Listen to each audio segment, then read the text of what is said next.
చెప్పండి ఏంటి problem? Sir నమస్తే, నా పేరు శివజ్యోతి. అయితే మేము ఇంతకుముందు షూటింగ్ చేస్తున్నాం సార్. 2 hours పైన నిలబడ్డా, సడన్గా కాలు తిమ్మిరి పడినట్టు అనిపించింది. అట్లా షూట్ చేసినప్పుడే కాదు, ఇంటికాడ ఎప్పుడన్నా పడుకొని లేచినా ఎక్కువసేపు ఒకటే పొజిషన్లో కూర్చున్నా కొంచెం తిమ్మిర్లు బాగా పడుతుంది. అయితే ఈయనేందో చెప్పిండు, అదేంది వెరికోజ్ వెయిన్స్ అని చెప్పిండు. అదేందో పేరు కొత్తగా ఉంది, మరి భయమై వచ్చిన. చెక్ చేద్దామమ్మా, ఇది అల్ట్రాసౌండ్ మిషన్ చెక్ చేసి తెలుస్తుంది. సో మీకు స్కాన్ చేసామమ్మా, అసలు మీకు ఏం వ్యారికోస్ ప్రాబ్లం అయితే లేదమ్మా. ఆ స్కాన్ ఏంటంటే మనం నిల్చునే పొజిషన్ కరెక్ట్గా చేసాం కాబట్టి నేను కరాఖండిగా షూర్గా చెప్పగలను మీకు ఏం వ్యారికోస్ వెయిన్స్ లేవు. అమ్మయ్య, బతికిపోయినా సంతోషం. కానీ సార్ నేను పేరు వినుడే కొత్తగా ఉంది నాకు. అసలు ఏంది వెరికోస్ వెయిన్స్ అంటే ఏంటిది అసలు? కరెక్ట్ అమ్మా, మీలాగా చాలా మంది కూడా ఫస్ట్ టైం వినడం జరుగుతుంది. కాకపోతే ఇదేంటే చాలా కామన్ ప్రాబ్లం. దగ్గర 16 నుంచి 20% భారతీయుల్లో ఈ సమస్య ఉంటుంది. ఇన్ఫాక్ట్ నన్ను అడిగితే కళ్ళలో వచ్చే క్యాటరాక్ట్ కన్నా కూడా ఇది మోర్ కామన్. సో వేరే కళ్ళకి అన్ని హాస్పిటల్స్ ఉన్నాయి, కానీ ఈ వెరికోస్ అనేది ఎవరు ఇంకా కూడా వినలేదు. మీ హాస్పిటల్ చాలా ఫేమస్ అని చెప్పి తీసుకొచ్చిండు ఆయన. సో ఈ వెరికోస్ అనేది ఏంటంటే సింపుల్ గా చెప్పాలంటే కాళ్ళకి ధమన్లు అంటే ఆర్టరీస్ రక్తంని తీసుకుపోతాయి.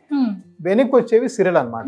ఈ సిరలలో ఏమాత్రమైనా వాల్స్ పని చేయకపోవడం కానీ, బ్లాకేజ్ కానీ, సరిగ్గా ఏమైనా డిఫెక్ట్ ఉంటే బ్లడ్ మళ్ళీ హార్ట్కి వెళ్లకుండా కాళ్ళు సెట్ అయిపోతుంది.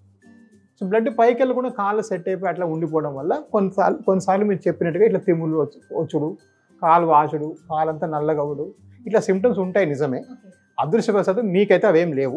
సో మనకు అది మంచి న్యూసే. బట్ ఇది చాలా కామన్ ప్రాబ్లం అండ్ చాలా మంది సఫర్ అవుతారు. అండ్ చాలా మందికి దీని మీద అవేర్నెస్ కానీ తెలియడం కానీ కూడా లేదు. సో కొంచెం అవేర్నెస్ కూడా ఉంటే మంచిది. ఇప్పుడు నాకంటే తిమ్మిర్లు వచ్చినాయి సార్. బేసిక్ గా సిమ్టమ్స్ అంటే చాలా న్యాచురల్ ప్రాబ్లమే అంటున్నారు. అంటే ఇది వస్తుంది అని మనం స్టార్టింగ్ లోనే దీన్ని కనుక్కొనుడు ఎట్లా? అంటే మేజర్ ఇంపాక్ట్స్ ఏం చూపిస్తుంది బాడీ మీద? మేజర్ ఇంపాక్ట్స్ మనం చూసుకున్నామంటే కాళ్ళు చీదర అనిపించడము, కాళ్ళు సాయంకాలం అయితే నొప్పి వేయడము, సాయంకాలం ఎవరైనా కాళ్ళు పడితే బెటర్ అనిపించడం, ఈవినింగ్ పూట కొంచెం మోకాలు కింద భాగం కలర్ మారడము, ఇవన్నీ కూడా వెరికోస్ లక్షణాలు ఎర్లీ స్టేజ్ లో. కొంతమందికి వెయిన్స్ బయట ఉబ్బి కనిపిస్తాయి క్లియర్ గా, కాకపోతే అందరికి ఉబ్బి కనిపించాలని రూల్ లేదు. ఇన్ఫాక్ట్ మనం అడిగితే ఇండియాలో 70% కి బయటకి కనిపించకుండానే వెరికోస్ ఉంటుంది, 30% బయటకి ఇట్లా వచ్చి కనిపిస్తాయి అన్నట్టు. ఇక అది ఎర్లీ స్టేజ్లో. కొంచెం దాన్ని విడిచిపెట్టి కొంచెం అడ్వాన్స్ స్టేజ్కి వచ్చామంటే కాళ్ళు నొప్పి రావడం, కాళ్ళు పీకటం, కాళ్ళు బాగా ఎస్పెషల్ లేడీస్లో తొడలు పిక్కలు కూర్చొని లేచిన గట్టిగా పట్టేసినట్టు గుంజినట్టు అనిపిస్తుంది. మగవాళ్ళలో విచిత్రంగా పెయిన్ రాదు, రాకుండానే మోకాలు కింద భాగం కలర్ మారిపోతుంది. మోకాలు కింద భాగం చర్మం కలర్ మారిపోవడం అనేది టిపికల్ వెరికోస్. అది చాలా మంది ఏంటంటే స్కిన్ సమస్య అనుకుని స్కిన్ దాగబోతుంటారు. ఆ స్కిన్ సమస్య కాదు, స్కిన్ రియాక్షన్ ఇస్తుంది మన బ్లడ్ ఫ్లో సరిగా లేకుండా.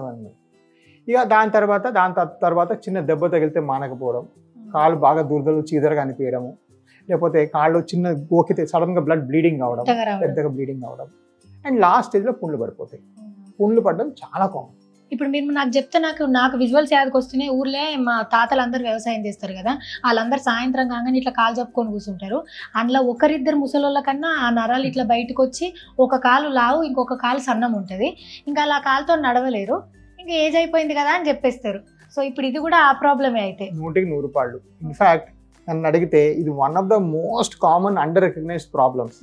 అసలు దీని మీద అవగాహన ప్రజలలో కానీ లోకల్ డాక్టర్స్ లో కూడా లేకపోవడం దురదృష్టకరం. ఎందుకంటే ఎంబీబీఎస్ కరికులం లో పెద్దగా నాలెడ్జ్ ఉండదు దీని మీద, ఇది చాలా స్పెషలైజ్డ్ ఫీల్డ్ అయిపోయాయి. ఓకే, అంటే ఏ ఏజ్ వాళ్ళకి ఎక్కువ ఎఫెక్ట్ చూపించచ్చు? ఏజ్ తో రిలేట్ అయి ఉంటుందా, లేకపోతే చేసే పనిని బట్టి రిలేట్ అయి ఉంటుందా, లేకపోతే ఫుడ్ హ్యాబిట్సా, హెల్దీ లైఫ్ స్టైలా, మేజర్ గా దేని వల్ల ఇది వస్తుంది అని పర్టికులర్ గా? ఇది చాలా మంచి క్వశ్చన్ అండి. అందరు ఏదంటే అగైన్ ఏదైనా తప్పు అయితేనే జబ్బు వస్తుంది అనేది ఒక ఆలోచన బాగా ఇంప్రెగ్నెంట్ అయిపోయింది బ్రెయిన్ లో. దురదృష్టవశాత్తు ఇది జెనెటిక్స్ అండి. దీనికి ఇది ఒక కారణం అంటే ఏం లేదు. పాపం మీరు చెప్పిన 5 కారణాలకు ఏం లింక్ లేదు. Most common genetics. 94% పేషెంట్స్ కి ఏంటంటే ఫ్యామిలీలో ఎవరికో తాతకో నాయనకో మేనమామకో అమ్మకో నాయనకో ఉంటుంది. మనం జెనెటిక్స్ మార్చలేము. మోస్ట్ ఈజియెస్ట్ జబ్బు, దానికి ట్రీట్మెంట్ సార్. మీ ఫ్యామిలీలో ఎవరికన్నా ఉంటే వాళ్ళకి చెక్ చేయించుకొని మీరు జాగ్రత్తగా ఉండండి, అంతే. సొల్యూషన్ ఇంట్లోనే కథమైపోతుంది. అట్లా కాకుండా న్యాచురల్ ఇంకేమన్నా రెమెడీస్ ఉంటాయా సార్? సో న్యాచురల్ రెమెడీస్ అంటూ బేసిక్గా పెద్దగా ఉండవు. బట్ ఓవరాల్గా అంటే గుడ్ హైజీన్ అంటే basically again weight control, eating మంచి ఫుడ్ అంటే న్యూట్రిషియస్ ఫుడ్, అంటే ఎక్సెస్ ఫుడ్ కాదు, ఏదో ఒక పర్టికులర్ ఫుడ్ ఐటమ్ అనే కాదు, బట్ బ్యాలెన్స్డ్ ఫుడ్ తీసుకోవడం చాలా అవసరం. ఇంకో విధంగా చెప్పాలంటే ఈ న్యాచురల్ క్యూర్స్ వల్ల మనకి ఇంకా ఎక్కువ హామీ కలుగుతుందని కూడా చెప్పుకోవచ్చు. కొంతమంది వేడి ఉప్పు పెడతారు, కాపడాలు, లేకపోతే కొంతమంది తైలాలు పెడతారు, అవన్నీ. వాటి వల్ల ఏంటంటే అప్లికేషన్ టైం ఆల్రెడీ అక్కడ ఫ్లో సరిగ్గా లేదని మనం అనుకున్నాం. సో ఏమైనా క్రిములు వచ్చినా అది పట్టుకొని వెళ్ళలేదు, దాని మీద మనం బయట నుంచి ఇవన్నీ పూసినాం అనుకోండి, నేచురల్ రెమెడీస్ ప్రిఫర్ చేయకపోతేనే మంచిది. నేచురల్ రెమెడీస్ అసలు పని చేయవు దీనిలో. సో ఒకవేళ ఇది వచ్చిన భయపడేది అయితే అంత జబ్బు అయితే కాదు, అదైతే క్లియర్. ప్రెగ్నెంట్ ఉమెన్ కి వచ్చినా, పెద్దోళ్ళకి వచ్చినా, ఎవరికి వచ్చినా దానికి ఇక్కడ తోలుకొచ్చేటప్పుడు చెప్పిండు ట్రీట్మెంట్ కూడా నువ్వు ఇట్లా భయపడ్డట్టు ఏమి ఉండదు, ఒకవేళ ఏమన్నా వచ్చినా చాలా చిన్న పద్ధతిలో ట్రీట్మెంట్ ఉంటుంది అని అట్లే ఉంటుంది సార్. మా దగ్గర వెరికోస్ వెయిన్స్ ఆపరేషన్ 8 నుంచి 10 నిమిషాలు జరుగుతుంది. అది అయినా గంటకి ఏం లేదు. అంతా కూడా ఇప్పుడు కొత్త కృత్రిమ పద్ధతులు వచ్చాయి. ఈ కృత్రిమ పద్ధతులు ఏంటంటే ఇట్లాంటి స్కానింగ్ మిషన్ ఉంటుంది, థియేటర్లో మాకు దగ్గర చాలా ఉంటాయి అన్నట్టు. మీకు ఏ స్కానింగ్ మిషన్ వాడుకొని డయాగ్నోసిస్ చేసినామో ఇంకా అదే మనం తీసుకుపోతాం పైకి నావిగేషన్కి. సో అది క్లియర్గా మనకి నావిగేట్ చేసి ప్రాబ్లమ్ ఎక్స్ప్లెయిన్ చేస్తాం. అందులోంచి మనం వెళ్ళి ఒక చిన్న వైర్ పెట్టి లోపలే వెయిన్స్ అన్ని కరిగించేస్తాం. కొత్త లేజర్స్ పద్ధతి. సో ఎక్కడ కట్ చేయడం కానీ, స్టిచ్ చేయడం కానీ, మత్తీయడం కానీ ఉండదు. సో కటింగ్, స్టిచ్చింగ్ మత్తు ఉండదు కాబట్టి మీరు వెంటనే లేచి నడుచుకోవచ్చు, వెంటనే వెళ్ళిపోవచ్చు. సో మా హాస్పిటల్లో జరిగే అన్ని సర్జరీస్ కూడా సాయంకాలం 4 గంటలకు ఇంటికి పంపించేస్తాం. పొద్దుగాల వస్తే సాయంకాలం మా హాస్పిటల్ మేమే బంద్ చేసేస్తాం 5 గంటలకు.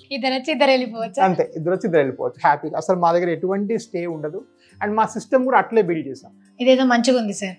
చూసిరు కదా, జెనెటిక్ వల్ల వస్తుంది ఇది. మీకు అంటే మీ బాడీకి వచ్చే సిమ్టమ్ కన్నా మీ ఇంట్లోనే పెద్ద సిమ్టమ్ చెప్పేట పెద్దోళ్ళు ఉన్నారు కాబట్టి అది ఫస్ట్. అసలు ఇప్పటిదాకా ఇది ఒక ప్రాబ్లం అని తెలియదు సార్. దీన్ని ఇంత తొందరగా ప్రివెంట్ చేయొచ్చు అని ఇప్పుడు మీరు మాట్లాడితేనే తెలిసింది. సో మీ ఇళ్ళల్లో ఉంటే అసలు నెగ్లెక్ట్ చేయకండి. మీరు అవేర్నెస్ క్రియేట్ చేస్తారు, క్యాంప్స్ పెట్టి చెప్తారు అని చెప్పారు. సో మీ బాధ్యత సార్ అది. మా ఆసంటి వాళ్ళందరికీ తెలియజేయడం. మీరు ఎట్లా కండక్ట్ చేస్తారు సార్ ఇది? సో ఫస్ట్ ఏం చేసినప్పుడు బ్రాంచ్లు పెట్టినాం.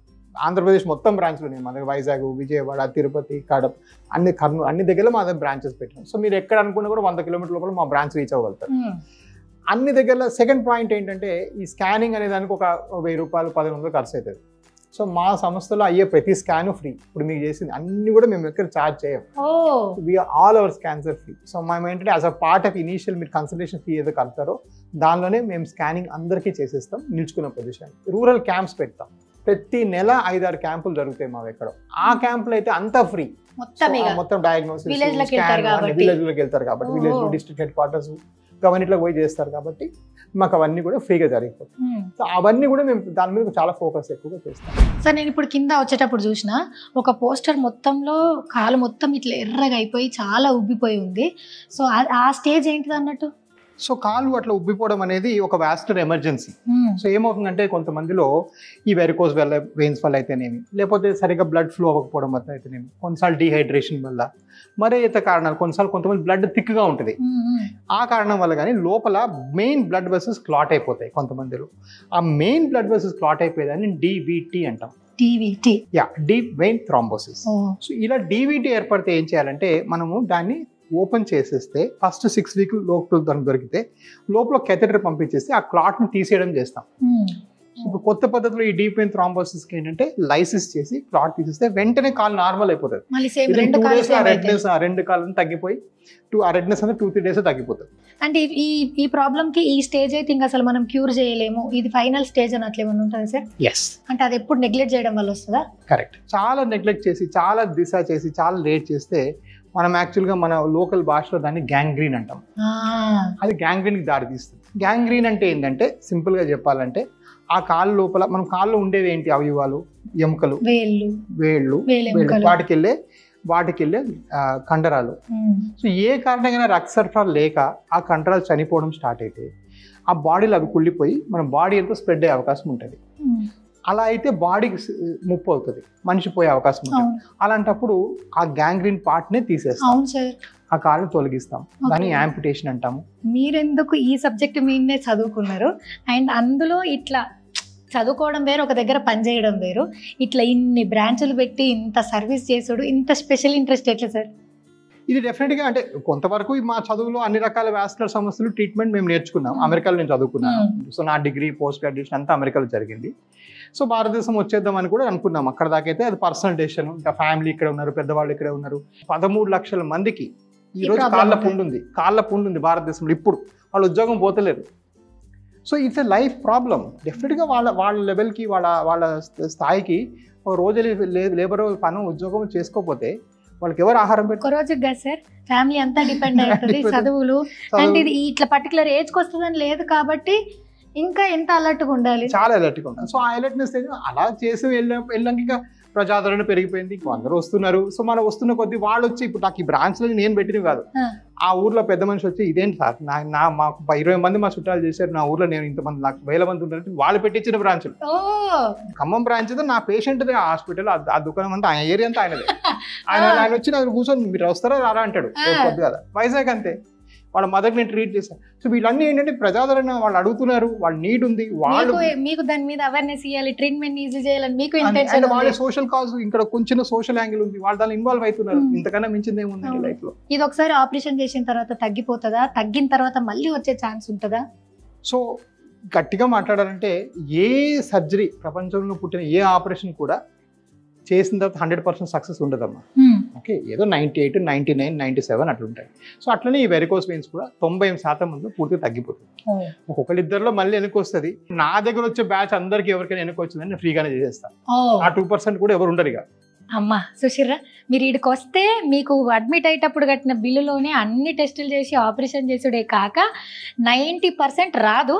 ఒకవేళ ఆ 10% సార్ చూసి ఈ బ్రాంచ్ల్లో, మన హాస్పిటల్లో చూసిన బ్రాంచ్లు అన్నింటిలో ఎవరికి వచ్చినా సరే మళ్ళీ మీరు సేమ్ ట్రీట్మెంట్ చేస్తారు, ఫ్రీగా చేస్తారు. 2%, 10 కూడా కాదు, 2 ఆ 2 కూడా ఫ్రీ, ఆ 2 కూడా ఫ్రీ.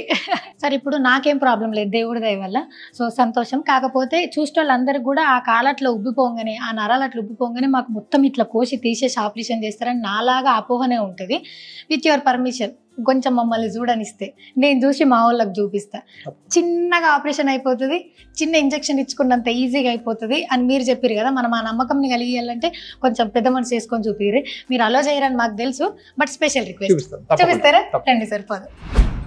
సో సార్ ఇవేనా మనకు కావాల్సిన పరికరాలు? సో ఏం చేస్తామంటే మనం, మీకు గుర్తుందో ఇదే మిషన్ లో మీకు స్కానింగ్ చేస్తాం. అవునవును. ఈ స్కానింగ్ వాడుకుంటూ ఈ చిన్న నీడిల్ ఇంతే, ఈ నీడిల్ని ఈ స్కానింగ్ వాడుకుంటూ ఆ వెయిన్లోకి పంపిస్తాం. ఆ నీడిల్ గుండా ఈ లేజర్ ఫైబర్ని పంపిస్తాం లోపలికి. సో లేజర్, ఈ లేజర్ ఫైబర్ అనేది ఇంత ఉంటుంది. మీ ఎంత పెద్ద వెయిన్ అనేది దీనిలోకి వెళ్ళిపోవచ్చు, ఇక్కడ దాకా వెళ్ళిపోతుంది. సో కాళ్ళ మనం ఇక్కడ స్టార్ట్ చేస్తాము, ఇక్కడ స్టార్ట్ చేసి పై దాకా వెళ్ళిపోతాం. వెళ్ళిపోతే ఇందులో చూసారంటే ఇది ఒక మెటల్ పార్ట్ ఉంది, ఒక బ్లాక్ పార్ట్ ఉన్నది. ఈ మెటల్ పార్ట్ బర్నింగ్ జోన్ అన్నట్టు, అది అక్కడ ఆ వెయిన్ కాల్ చేసి కృషింపజేసేస్తాం. అది కాల్చి ఎలా కృషింపజేసి తీసేస్తే, సో మనం ఇట్లా పెట్టేస్తాము. దీని చివరేమో ఇది లేజర్ మెషిన్, దీనికి ఇట్లా అటాచ్ చేస్తాం. ఇట్లా అటాచ్ చేసి ఇది ఆన్ చేస్తాం. ఇది పేషెంట్ బాడీలో ఉంటుంది. ఇట్లా లాక్కుంటా లాక్కుంటా లాక్కుంటా లాక్కుంటా తీసేస్తాం. అంతే. సో మొత్తం ఒక 60 సెంటీమీటర్ వెయిన్, మీ కాళ్ళ పుండు బ్లాక్ అంతా తగ్గించే ఒకే ఒక చిన్న పరికరం ఇది. సో ఇప్పుడు సార్ 18,000 కేసెస్లో ఇది అవ్వదు అనేది జరగలేదు. సో ప్లీజ్ మీరు ఫస్ట్ రండి, మీరు వచ్చి మీ నమ్మకాన్ని మీరు కలిగించుకొని మా అవతల వాళ్ళందరికీ ఇవ్వండి. So thank you so much sir. ఇన్ని బ్రాంచ్లు పెట్టి ఇండియాలో ఇంత సక్సెస్ అవ్వడానికి ఏకైక కారణం మీ genuinity sir. Thank you so much. So ఖచ్చితంగా కింద డిస్క్రిప్షన్లో అన్ని లింక్స్ ఇస్తాను, వెళ్ళి చెక్ చేయండి. And thank you so much ఈ వీడియోని చూసినందుకు.